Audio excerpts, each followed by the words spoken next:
shipping companies. Looking ahead, shipping will continue to play a critical role in addressing global challenges, such as climate change, and in promoting the health of our oceans.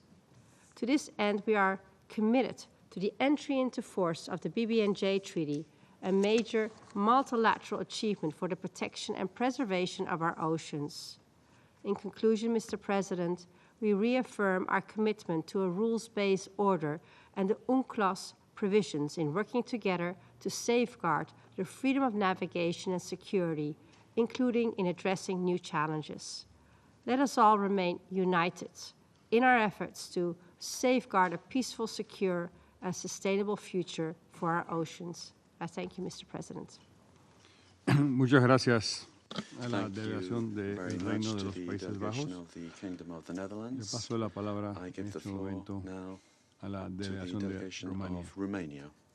Thank you very much, Mr. President. And let me say that Romania commends Panama for elevating to high level another open debate on maritime security, which only reflects the relevance of this topic. We also want to thank the briefers for their diverse perspectives on the matter. While subscribing to the statement delivered by the EU delegation, allow me to make 4 short additional remarks in our national capacity.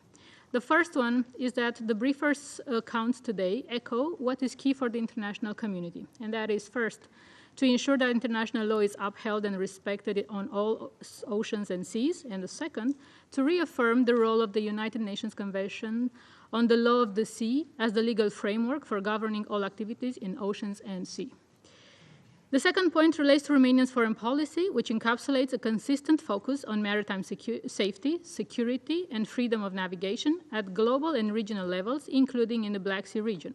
The protection of critical submarine infrastructure is an international priority, especially in the context of recent incidents that expose the vulnerabilities of such structures to potential physical and hybrid attacks. Our principles are supported by our very own actions, and last week alone, Romania endorsed a joint declaration on the security and resilience of submarine cables in a global digitalized world in coordination with United States and European partners. The third point is that threats to maritime safety and to marine environment are global and regional concerns. Romania addressed existing challenges to maritime security in the Black Sea in a responsible manner and, most importantly, in line with international law and in a spirit of solidarity. We recall our steady engagement to ensure the continuity of supply chains for grain from Ukraine to global markets ever since the Black Sea Grain Initiative was still in place and through the European solidarity lanes following the war waged by Russia against our neighbor. The last point, Mr. President, is on tackling organized crime, including fight against drugs, firearms, and human beings trafficking, both at sea but also on land. My delegation has been constantly advocating and raising awareness by enhancing cooperation with relevant international authorities. And this has been done not only in New York, but also in Vienna, Geneva, Nairobi, London, Brussels, and so on. We have developed national strategies and strive to address coherent responses towards these phenomena that fall under organized crime. We are also working, including with civil society, in implementing a modern national regulatory framework in line with existing international standards, such as UN conventions and recommendations. The lesson learned in upgrading our regulatory framework is that we cannot afford being complacent to address organized crime in an integrated manner, and that regional and global partners in implementing international standards and keeping our seas and oceans safe are crucial. And I thank you. Le expreso mi gratitud a la delegación de Rumania. I would like to thank the delegation of Romania. Le paso la palabra and I give the floor a Alemania. To Germany. Thank you, Mr. President. First of all, Germany aligns itself with the statement that has just been delivered by the European Union, but I would like to add some further remarks in national capacity. Like previous delegations, I want to sincerely thank Panama for convening this timely debate. We further welcome the Council's continued attention to maritime security, and we would like to acknowledge Panama's consistent leadership on this important topic. Mr. President, it has been raised throughout the debate today that challenges to maritime security are many. They are often systemic and they are interconnected. Not to address these challenges can have serious implications for all of us. Disruptions of maritime routes, for instance, threaten global supply chains, the global economy, and they can affect critical infrastructure. To address these risks, Germany remains a steadfast supporter of strengthened international and regional cooperation. We are proud to actively contribute to international maritime operations as lead nation of the UNIFIL Maritime Task Force in the Mediterranean and through EU maritime operations such as UNAVFOR Aspides in the Red Sea. In the Gulf of Guinea, we support regional cooperation of coastal states through the G7+ Friends of the Gulf of Guinea, particularly by way of implementation of the Yaoundé Code of Conduct and its evaluation. Mr. President, allow me to highlight 2 key points that, in our view, require the attention of this Council. First is climate change. Climate change is a critical risk multiplier. It is our firm conviction that climate and environmental protection are integral to maritime security. This includes for us sustainable ocean governance, protecting marine biodiversity, and combating illegal, unreported, and unregulated fishing. This is why Germany actively supports the Port State Measures Agreement in close partnership with Kenya, Madagascar, the Gambia, and Senegal. This is also why German research institutions, such as the Helmholtz Center of Ocean Research, provide essential contributions to hazard prediction and governance solutions. Second, we believe that innovation and capacity building in this field are absolutely indispensable and need to be strengthened. Tools like satellite and coordinated marine monitoring systems help to transparently share accurate maritime data, and through that we believe we can contribute to better early warning systems. To improve international data sharing, my country supports various programs such as the Copernicus Marine Environment Monitoring Services. Germany also contributes to related capacity development, for example, through the West African Science Service Center on Climate. In concluding, Mr. President, I want to reiterate Germany's approach to maritime security remains firmly anchored in international law, as reflected in the UN Convention on the Law of the Sea. As a major maritime nation and as host of the International Tribunal for the Law of the Sea in Hamburg, we remain committed to a free, open, and secure maritime domain and to freedom of navigation in all international waterways. If in this field disputes arise, we believe all disputes must be resolved peacefully. I thank you. Muchas gracias a la delegación de Alemania. Thank you very much to the delegation of Germany. Le pasamos la palabra And a I la give the floor delegación to the de delegation Estonia. of Estonia. Thank you, Mr. President. Thank you for organizing this timely open debate. I would also like to thank the briefers for their valuable insights. We align with the statement delivered by the European Union. As a coastal nation in the Baltic Sea region, Estonia is deeply aware of the evolving threats to maritime security. Today, I would like to focus on the threat posed by the rise of the so-called shadow fleet. This troubling development undermines international law and threatens both the security and the environment across global waters. Many of these ships are operated by Russia. They are engaged in sanctions evasion, transporting Russian oil and other commodities, and they do it operating without proper registration, insurance, or safety oversight. Not only does this malign activity undermine the effectiveness of international sanctions regimes and the oil price cap, but it also brings significant revenues to Russia's war budget and thus prolongs Russia's illegal, unjustified, and unprovoked war of aggression against Ukraine. The substandard conditions of these vessels and their secretive operations greatly increase risks of maritime accidents, environmental disasters, and illicit activities. The potential for catastrophic spills or incidents is alarmingly high in all the regions where this fleet passes through. The challenges of responding to potential incidents are further exacerbated by the unclear ownership of the ships and the lack of insurance. The Baltic Sea countries are actively working to counter this threat. We have agreed to further strengthen our cooperation and ensure a joint and coordinated approach by our national authorities to address Russia's shadow fleet. The intent of this approach is to promote responsible behavior at sea, strengthen compliance with international law, and ensure transparency across maritime operations. Yet, these efforts alone are not enough. President, this shadow fleet phenomenon and vessels operating without flags or under false flags demands a collective response. If we don't react now, we might see a worldwide increase of ships operating under flags of convenience or flagless vessels avoiding detection and accountability. Often the shadow fleet use ghost ship tactics, increasing risks of smuggling, illegal fishing, or transporting contraband without accountability. The deliberate use of shadow fleets undermines UNCLOS principles by weakening collective enforcement mechanisms and fostering a precedent of impunity. It is essential to strengthen international legal tools and adopt innovative measures to track and penalize non-compliant vessels. Littoral states must stay vigilant and cooperate to uphold maritime governance. Mr. President, addressing the shadow fleet, including flagless ships, is essential for safeguarding maritime security, protecting marine environments, and upholding the rule of law at sea. I thank you.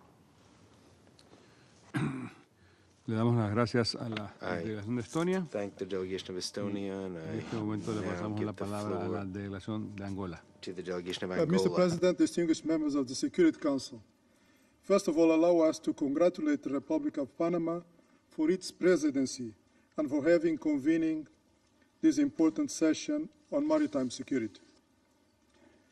Mr. President, maritime security is becoming a critical multilateral issue as the global ocean economy is projected to reach $3 trillion by 2030, according to the Organization of Economic Cooperation and Development, OECD.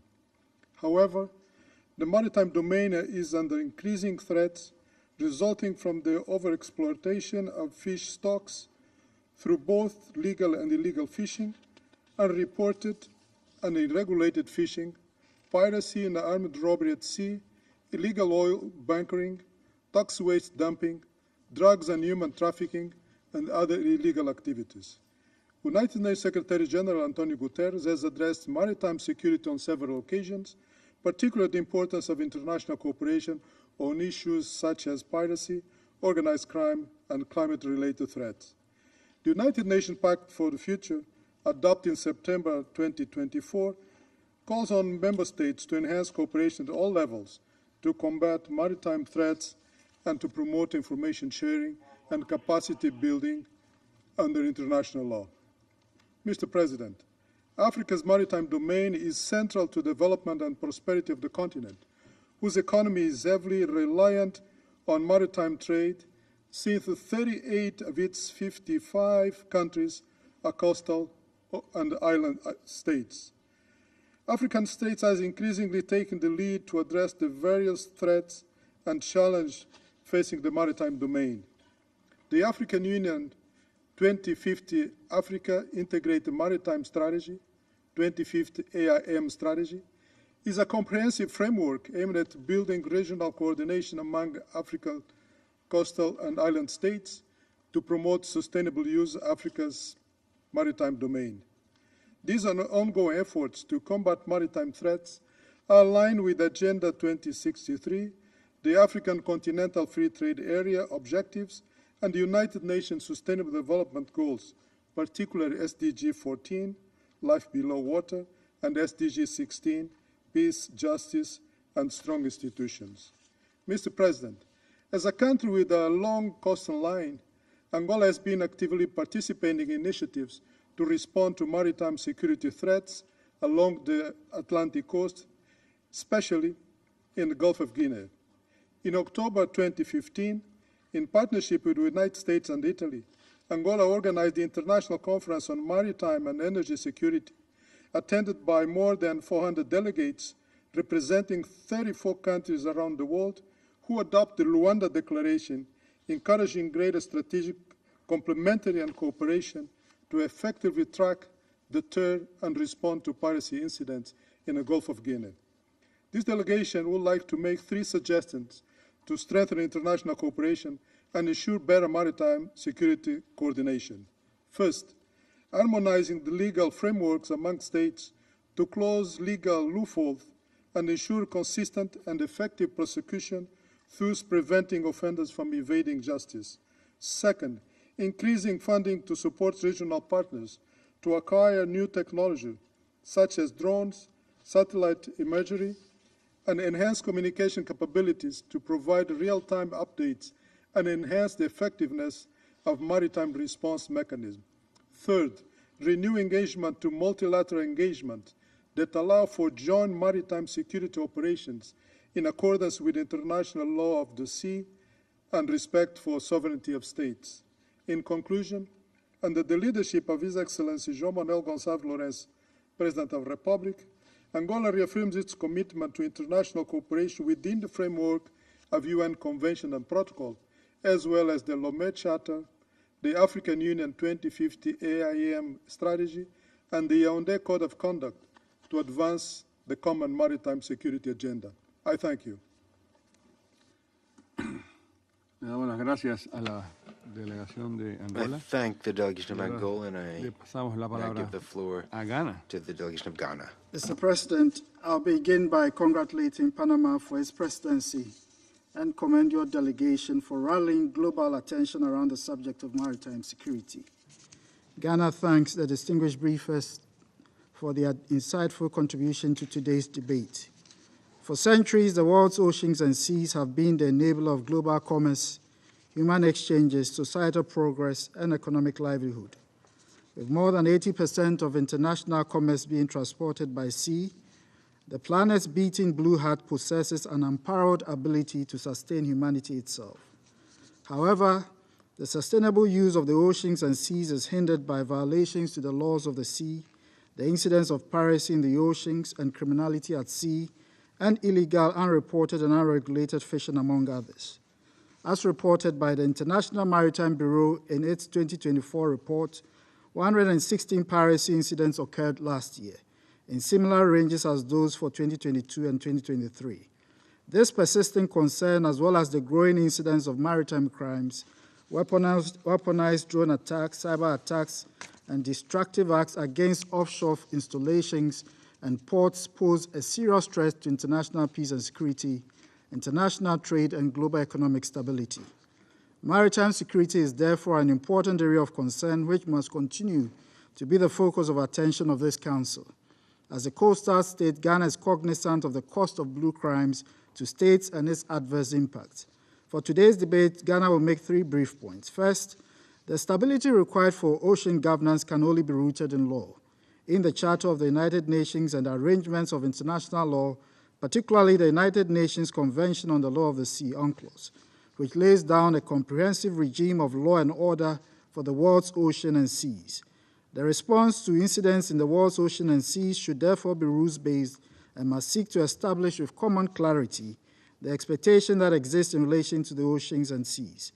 In this regard, the mobilization of international efforts within bodies such as the International Maritime Organization and this Council is important for shaping an arrowhead required for asserting the global norms on the oceans and seas and helping to coordinate global actions.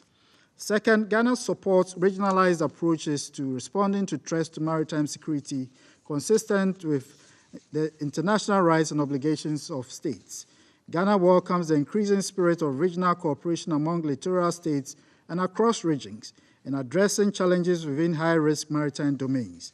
While significant challenges remain, the move from the ad hoc collaboration to more institutionalized and coordinated efforts, including the harmonization of legislation across regional states, has the potential to create sustainable solutions.